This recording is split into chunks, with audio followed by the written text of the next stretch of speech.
Today, on All Things Apostolic, I'm going to be introducing something we're going to be talking about maybe for a long time. It is so interesting, at least to me, and I think it will be to you, especially if you're Apostolic Pentecostal, or maybe even if you're not. So stay with us.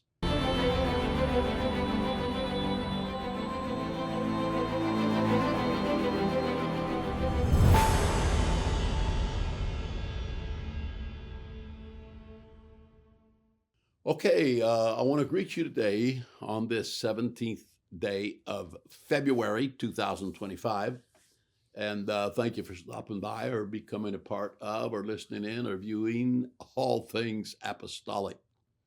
And we're glad that you're here. I want to say at the very outset, if you have friends that are interested in an in-depth discussion of Apostolic Pentecostalism, its present state, what its near future looks like, the issues and challenges which it faces, all of these things, then I would encourage you to call them and tell them to tune in, because we are going to be talking about these things, and we certainly won't get to all of them in one podcast. So All Things Apostolic on Mondays with myself. This is what we're going to be doing for I don't know how long it's going to take. When I started this out, I was going to do one podcast, and I'll tell you about it in just a moment, on a subject that it opened the door into the bigger need. Two things opened that door. This is one of them. It opened the door into a bigger need.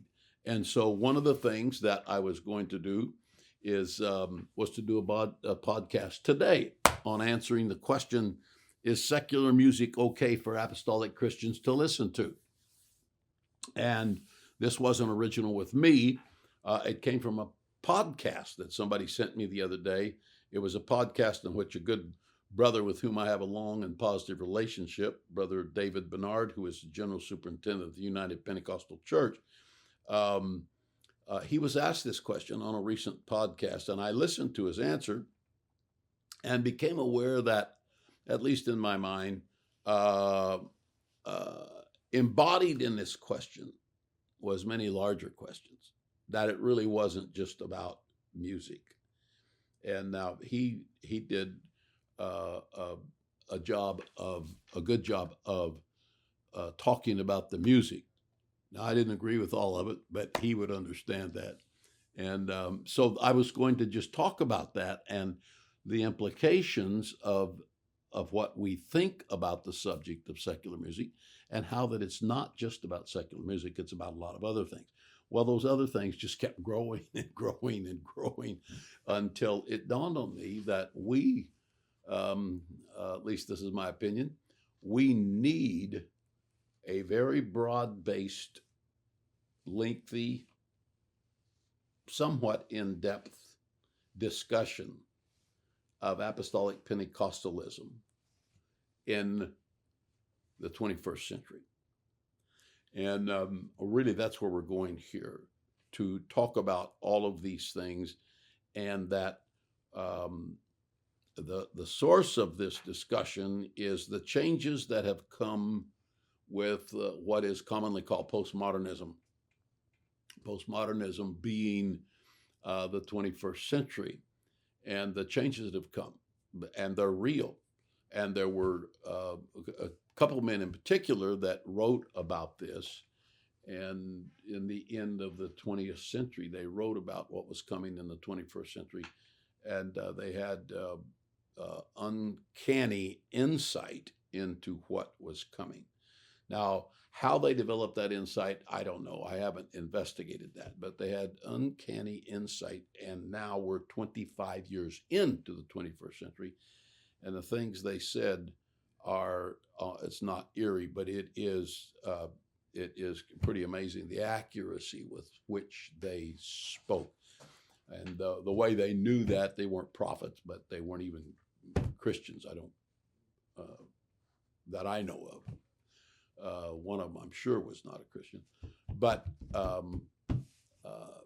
it's not that they were prophets. It was that they had studied trends and studied society and all of the social issues, and they had studied the direction in which education's going, and so all these elements, these component pieces, they had studied, and um, they were pretty accurate so far, So when I looked at all of that, then I got to thinking about, first, we need to identify the changing times in which we live. That is identified as postmodernism, and the impact that such is having on the church, because that's having an impact on the church. There's no question. And that impact is very, very significant. It's very significant on the Apostolic Pentecostal Church. So to the point that we have more than one organization today in the apostolic movement, and it's primarily because of things that occurred moving into the 21st century. These are things that probably none of us have the full answers to. So for all of us to assume that, well, I've got all these answers, would be kind of a sophomoric approach to the whole subject. However, for us to understand, this is not a political argument, and this is not something that we can overlook. This is something that is affecting us and is going to dramatically affect, it's already affecting, it's going to dramatically affect the apostolic church in the months and years to come. The effect on it right now is twofold. Primarily, we're in a declining stage. I'll talk about this, but in what ways? Well, in many ways, we are in a declining stage. And in other ways, we don't know everything that the future holds. So we have to prepare based on the Word. We have to prepare based on what we know in the Word. And in that way, I think there's efforts to do that. And our efforts have to be sped up. Now, I know there's people that say, well, I remember what it was like, when my dad was a boy or young preacher, and I remember, and I just want to live my life like that in this peaceful area. I don't want no pressure put on me. I don't want. Well, my response to that would be is that you're just ignorant of what's going on, and that doesn't mean you're a bad person. It just means you don't realize the urgency of the hour. And also, you can make the mistake of cocooning and thinking that your cocoon, where you have peace in this limited area, you can think that your cocoon is going to be enough to hold you, but it won't. The cocoons are going to be invaded. And if we're not prepared for it as leaders, then the people are going to suffer. It's already started. So anyway, we're going to try to get into that a little bit, and I'm trying to think of what else I should say before we really proceed here. So the other thing, two things that made me realize that the door opened in my mind to understand, this is a much broader scale. One was the question, is secular music okay for apostolic Christians?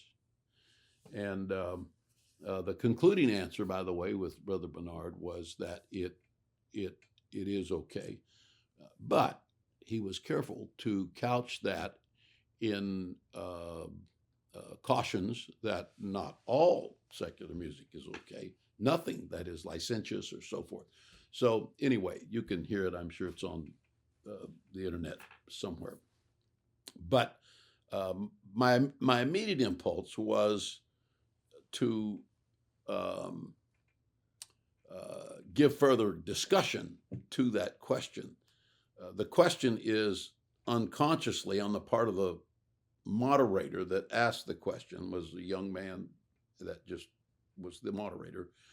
But I don't know if he recognized or not. But the question was really a trapdoor which opened up and exposed the viewer to the bright light of which much bigger content than the question includes. So maybe we ought to thank him for asking the question, because the question opens up content far, far, far beyond the immediate subject of music. You say, well, how would music be such an important subject? Well, everything that has to do with culture, everything that has to do with what is included in or excluded from any Christian's culture is an important question. And some of them have a great deal of opaqueness. There's a great deal of shades of things. And so you can't just always give a straightforward answer on everything without giving other stuff with that, which of course was attempted on a high scale. So the other thing is that the answer to the question encompasses so much more than just what the question was about. And I hope that we understand that this is only one facet of the world in which we live. These are the things that need to be dealt with. Now, I don't just sit around thinking of things to disagree with, nor do I have certain people whom I want to show something. But I think that probably sometimes to my own harm, we also don't sit around and try to think of dramatic ways to build an audience. In fact, I never even check the audience numbers. I don't. Just whoever's listening is listening. So, but these issues, now that this popped open a really big issue. And the issue is much broader. So we're going to talk about that. So I hope that you will stay with us. I hope you'll call your friends. I hope that, you'll get involved. The second thing that made me decide that we needed to do this, or that opened the door that I just looked out there and recognized through this open door that, oh my Lord, there's all this stuff laying out there that needs to be discussed among Apostolic Pentecostals and Christians in general, and anybody else that wants to listen in. And one of the other things that brought that to my attention is that I am developing, along with some other fine scholars that truly are scholars, great scholars, we are developing an eschatology course for the master's program at Wilson University. We're developing a whole master's degree. We've had a master's degree, but it's antiquated, and we're not going to use that. We're developing a whole new master's degree. It's going to be incredible. If you're thinking about a master's degree, this master's degree will actually kick off in January of 2026. So that's 11 months, 10 and a half months away. It will be introduced and it will be available. Anyway, in that, one of the courses it has is eschatology. And in thinking about the eschatology subject, it made me have to go back and go into the teachings of other mainline, old line, I guess you would call it, old line denominations, and what they taught all the way back from John Calvin, and even before that, back to Martin Luther, and even back to Thomas Aquinas and on back. And in doing that, in having to get into all of that, I recognized, and here's the core of what we're going to be doing. Here's the core of it. I recognized that there needs to be created a line on every possible issue, a line that gives distinction to what Apostolic Pentecostals believe theologically and what others believe, and why we're not just there, because those groups existed at least institutionally before an Apostolic Pentecostal movement did. So why aren't we, if they have revelation, why aren't we just part of of them? Well, because we think there's further revelation. We don't think we know there's further revelation. But how you get that revelation is pretty radically different than the limited, I would say, way that you can receive revelation, as have groups that are not apostolic Pentecostal. So we run into this. I have people that have used quotes out of my books in their theological dissertations for their doctorates, in which the professor said, "I know this may be one of your, at least in your mind, primary theologians, but you would find that," in this case he was talking about Reformed theology, "you would find that Reformed theology is much different than Apostolic Pentecostal theology, which is what we are." And so how is it different? And how are we different from the people that, Presbyterian theology, for example, how are we different from that? And so increasingly in 2025, I think these things are not only interesting, I think these things are extremely important. And we are going to be looking at them in a way that we previously have not looked at them. Now, before I leave, last week I read a little quote that it's out of one of my books, but a similar quote is in the introduction to the Premier Study Bible. And there's several things here that we could get into, but I'm only going to use this. There's 4 premises that the great scores of people work to present and produce the Premier Study Bible. And there was 4 premises, primary premises, upon which biblical interpretation and theological understanding is based. There's more than that, but these 4 were primary. And here it is. A third premise is that the church, as seen in the New Testament, is the church at its finest, most mature, most pristine, and highest earthly perfection. No later version of the church, whether in dynamic or doctrine, in power or polity, supersedes this pristine maturity from infancy of the New Testament church.